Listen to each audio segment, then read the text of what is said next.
नमस्कार दोस्तों, आज हम सुनेंगे माँ शैलपुत्री की दिव्य कथा यानी कि नवरात्रि का पहला दिन। और साथ में ये भी जानते हैं कि नवरात्रि के पहले दिन किस माता की पूजा की जाती है। नवरात्रि का पहला दिन एक नई शुरुआत का प्रतीक होता है। यह वह दिन है जब पूरी श्रद्धा और भक्ति के साथ देवी माँ के पहले स्वरूप की पूजा की जाती है। यह स्वरूप है माँ शैलपुत्री का। माँ शैलपुत्री का अर्थ है पर्वत की पुत्री। शैल यानी कि पर्वत और पुत्री यानी कि बेटी, इसीलिए माँ शैलपुत्री को पर्वतराज हिमालय की बेटी माना जाता है। यही देवी आगे चलकर पार्वती के रूप में जानी गई हैं और भगवान शिव की अर्धांगिनी बनी। लेकिन माँ शैलपुत्री की कहानी केवल एक देवी की कहानी नहीं है। यह त्याग, प्रेम, शक्ति और पुनर्जन्म की कहानी है। दोस्तों, आगे हम जानेंगे सती का जन्म और भगवान शिव से विवाह। बहुत समय पहले ब्रह्मांड में एक महान राजा थे, दक्ष प्रजापति। वे बहुत शक्तिशाली और अहंकारी थे। उनकी एक पुत्री थी, सती। सती बचपन से ही भगवान शिव को अपना पति मानती थी।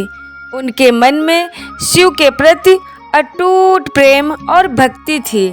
समय बीतता गया और अंततः सती का विवाह भगवान शिव से हो गया। लेकिन दक्ष प्रजापति को यह विवाह बिल्कुल पसंद नहीं था। उन्हें लगता था कि भगवान शिव साधारण और तपस्वी हैं, इसीलिए वे उनके योग्य दामाद नहीं हैं। आगे हम जानते हैं दक्ष यज्ञ और सती का त्याग। एक दिन दक्ष प्रजापति ने एक विशाल यज्ञ का आयोजन किया। उन्होंने पूरे ब्रह्मांड के देवी देवताओं को आमंत्रित किया, लेकिन भगवान शिव और सती को नहीं बुलाया। जब सती को यह बात पता चला तो उनका मन दुख से भर गया। उन्होंने भगवान शिव से कहा कि वह अपने पिता के घर जाना चाहती हैं। भगवान शिव ने उन्हें समझाया कि बिना बुलाए जाना उचित नहीं है, लेकिन सती अपने पिता के घर चली गई। जब सती वहां पहुंची तो उन्होंने देखा कि सभी देवी देवता उपस्थित हैं, लेकिन कोई भी उनका सम्मान नहीं कर रहा। सबसे ज्यादा दुख तब हुआ जब उनके पिता दक्ष प्रजापति ने भगवान शिव का अपमान किया। यह अपमान सती से सहा नहीं गया। उन्होंने कहा, जिस शरीर को मेरे पिता ने जन्म दिया है, मैं उस शरीर को अब त्याग कर रही हूँ। और फिर सती ने उसी यज्ञ की अग्नि में स्वयं को समर्पित कर दिया। आगे हम जानते हैं भगवान शिव का क्रोध। जब भगवान शिव को यह समाचार मिला तो उनका क्रोध भयंकर हो गया। उन्होंने अपने जटाओं से वीरभद्र को उत्पन्न किया। वीरभद्र ने जाकर दक्ष के यज्ञ को नष्ट कर दिया। पूरा ब्रह्मांड उस समय भगवान शिव के क्रोध से कांप उठा। लेकिन समय के साथ भगवान शिव का क्रोध शांत हुआ और सती के बिना संसार अधूरा लगने लगा उन्हें। आगे हम जानते हैं पुनर्जन्म की कहानी यानी कि माँ शैलपुत्री का अवतार। समय बीतता गया और सती ने पुनर्जन्म लिया। इस बार उनका जन्म पर्वतराज हिमालय और रानी मैना के घर हुआ।